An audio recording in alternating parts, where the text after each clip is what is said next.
فہم قرآن، موضوع قیامت کے دن زندہ کر کے اٹھائے جانے کا منظر۔ سورہ قاف آیات نمبر 41 تا 44۔ پہلے آپ ان آیات کی تلاوت سماعت فرمائیے، پھر ترجمہ اور مختصر تشریح۔ اعوذ باللہ من الشیطان الرجیم۔ بسم اللہ الرحمن الرحیم۔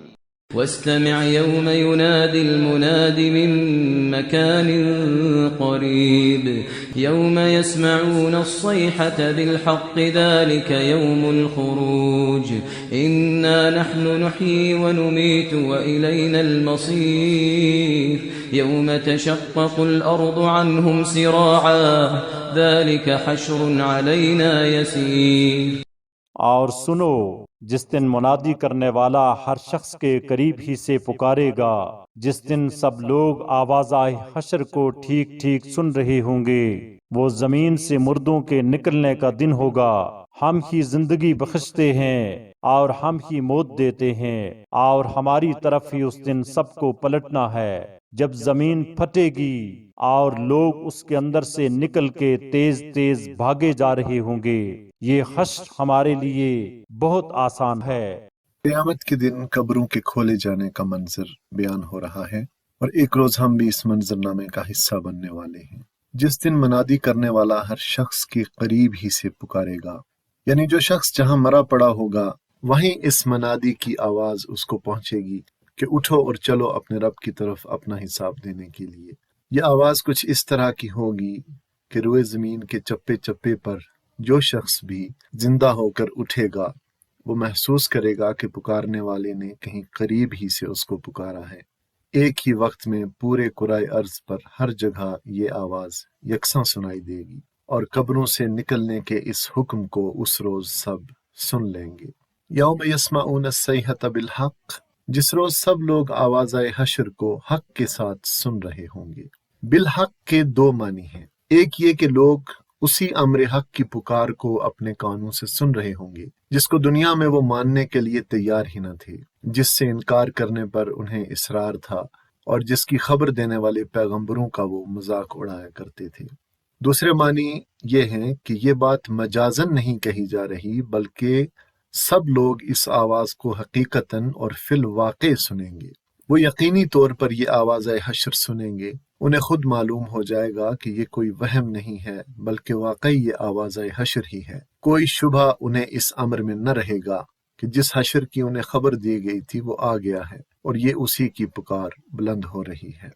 ذالک یوم الخروج، وہ ہوگا نکلنے کا دن، یعنی وہ زمین سے مردوں کے نکلنے کا دن ہوگا، وہ قبروں سے نکلنے کا دن ہوگا۔ پھر فرمایا گیا کہ انا نحن نحیی و نمیت و الینا المصیر، کہ ہم ہی زندگی بخشتے ہیں اور ہم ہی موت دیتے ہیں، اور ہماری طرف ہی سب کو پلٹنا ہے۔ تو اللہ رب العزت فرما رہے ہیں کہ زندگی عطا کرنا، پھر موت سے ہمکنار کرنا اور آخرت میں زندہ کر دینا، یہ ہمارا ہی کام ہے، اس میں کوئی ہمارا شریک نہیں ہے۔ زندگی اور موت کا سلسلہ صرف ہمارے ہاتھ میں ہے، کسی اور کا اس میں کوئی دخل نہیں۔ آگے فرمایا گیا یوم تشقق الارض عنہم سراعا، جب زمین پھٹے گی اور لوگ اس کے اندر سے نکل کر تیز تیز بھاگے جا رہے ہوں گے، اور آخری بات یہ کہی گئی ذالک حشر علینا یسیر، یہ حشر، یہ اکٹھا کرنا ہمارے لیے بہت آسان ہے۔ یعنی سب اگلے پچھلے انسانوں کو بیک وقت زندہ کر کے جمع کر لینا ہمارے لیے بالکل آسان ہے۔ ہمارے لیے یہ معلوم کرنا کچھ مشکل نہیں ہے کہ کس شخص کی خاک کہاں پڑی ہے۔ ہمیں یہ جاننے میں بھی کوئی دقت نہیں ہے کہ ان بکھرے ہوئے ذرات میں سے فلاں کے ذرات کون سے ہیں اور فلاں کے ذرات کون سے۔ ان سب کو الگ الگ سمیٹ کر ایک ایک آدمی کا جسم پھر سے بنا دینا، اور اس جسم میں اسی شخصیت کو از سر نو پیدا کر دینا جو پہلے اس میں رہ چکی تھی، ہمارے لیے کوئی بڑا محنت طلب کام نہیں ہے، بلکہ ہمارے ایک اشارے سے یہ سب کچھ آنن فانن ہو جائے گا۔ وہ تمام انسان جو سیدنا آدم سے لے کر قیامت تک دنیا میں پیدا ہوئے ہیں، ہمارے ایک حکم پر بڑی آسانی سے جمع ہو سکتے ہیں اور ہو جائیں گے۔ اب کسی کا چھوٹا سا دماغ اسے بعید سمجھتا ہو تو سمجھا کرے، اللہ کی قدرت سے یہ بعید نہیں ہے۔